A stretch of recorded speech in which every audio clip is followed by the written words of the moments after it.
Assalamualaikum warahmatullahi wabarakatuh. Alhamdulillahirrabbilalamin alladzi khalaqal mauta wal hayata liyabluwakum ayyukum ahsanu amala wa huwal azizul ghafur. Asyhadu an la ilaha illallah wahdahu la syarikalah wa asyhadu anna Muhammadan abduhu wa rasuluh. Allahumma shalli ala Muhammad wa ala ali Muhammad amma ba'du.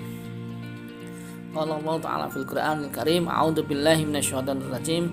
Ya ayyuhalladzina amanu taqullaha haqqa tuqatih wa la tamutunna illa wa antum muslimun. Anak-anak yang dirahmati Allah, bagaimana kabar kalian hari ini? Alhamdulillah, semoga kalian dalam keadaan sehat dan senantiasa dalam lindungan Allah SWT. Berjumpa lagi dengan Ustadz Imam pada pembelajaran pada pagi hari ini. Pagi ini kita akan belajar bersama tentang akikoh dan kurban. Pengertian akikoh dan kurban. Akikoh adalah menyembelih kambing sebagai tanda syukur kepada Allah SWT atas kelahiran anaknya menurut syarat-syarat yang ditentukan dalam syariat Islam. Sedangkan kurban adalah menyembelih hewan ternak berkaki empat yang memenuhi syarat tertentu pada hari Idul Adha ataupun pada hari Tasyrik dengan niat semata-mata untuk beribadah mendekatkan diri kepada Allah Subhanahu wa taala. Hukum akikoh dan kurban. Akikoh hukumnya sunnah muakkad atau sunnah muakkadah bagi orang tua yang mampu sebelum anaknya balik. Adapun waktu yang utama adalah hari ke-7 kelahiran anaknya. Anak laki-laki 2 ekor dan anak perempuan 1 ekor kambing atau domba. Sedangkan kurban hukumnya wajib bagi Rasulullah Shallallahu Alaihi Wasallam dan sunnah muakkad bagi umat Islam yang mampu. Nah, jenis hewan yang untuk kurban adalah kambing, domba, dan biri-biri untuk 1 orang. Sedangkan kerbau, sapi, dan unta cukup untuk 7 orang. Syarat-syarat sahnya hewan kurban. Yang pertama, sehat. Hewan yang sakit seperti terkena kudis, kurap, atau penyakit lainnya tidak syah. Yang kedua, gemuk. Tidak kurus kering. Hewan yang kurus hingga kelihatan tulang belulangnya tidak diperkenankan untuk berkurban. 3. Tidak cacat. Hewan yang patah tanduknya, pincang, buta, buah zakalnya 1, itu juga tidak sah untuk berkurban. Yang keempat, telah cukup umur, yaitu unta yang sudah berumur 5 tahun, sapi atau kerbau yang sudah berumur 2 tahun masuk tahun ketiga, kambing biasa sudah berumur 2 tahun, sedangkan domba atau biri-biri yang sudah berumur 1 tahun atau telah berganti gigi. Yang kelima yaitu sebaiknya jantan bila betina tidak sedang hamil. Adapun waktu penyembelihan akikoh dan kurban. Akikoh pada hari ke-7 kelahiran anak atau boleh kapan saja asalkan belum balik, misalkan hari ke-14, hari ke-21. Yang kedua, kurban. Kurban pada hari Idul Adha setelah sholat Id dan pada hari Tasyrik 11 sampai 13 Dzulhijjah.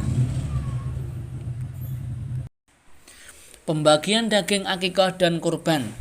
Akikoh dibagikan dalam keadaan sudah masak atau disunnahkan dimasak yang serba manis dan tidak pedas, serta tulang rusuknya tidak dipotong-potong kecil atau tidak dicacah.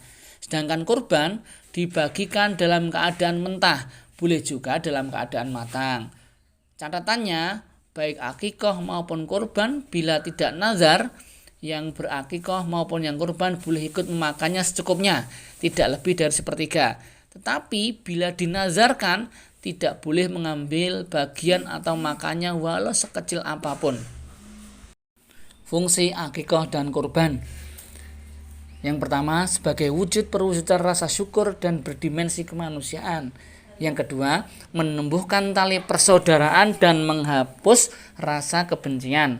Yang ketiga, dijaga dan dijauhkan oleh Allah dari segala mara bahaya. Yang keempat, bertambah berkah rezekinya dan tidak dibenci Rasulullah Shallallahu Alaihi Wasallam.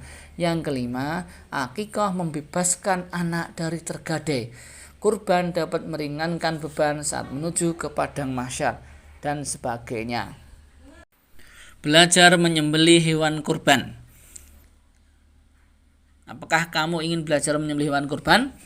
Sebelum mempraktekannya, pahami dulu tata cara dan doa menyembelih hewan kurban. Pasalnya, perlakuan saat penyembelihan kurban tidak sama dengan metode pemotongan pada umumnya. Ada aturan dan hukum yang harus dipatuhi supaya penyembelihan sah dan halal. Tata cara menyembelih hewan kurban. Yang pertama, hewan kurban dirobohkan ke arah kiri dengan kepalanya menghadap ke kiblat. Yang kedua, bacalah basmalah sebelum menyembelih hewan kurban. Yang ketiga, letakkan pisau tepat di leher hewan kurban, lalu lakukan gerakan penyembelihan tanpa mengangkat pisau sedikit pun. Ketika menyembelih, harus memutuskan 3 saluran, yakni pembuluh darah, pernapasan, dan saluran makanan.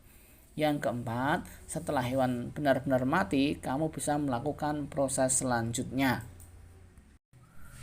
Yang kelima, gantung hewan kurban tersebut dengan posisi kaki belakang diikat ke atas dan kepala menghadap ke bawah.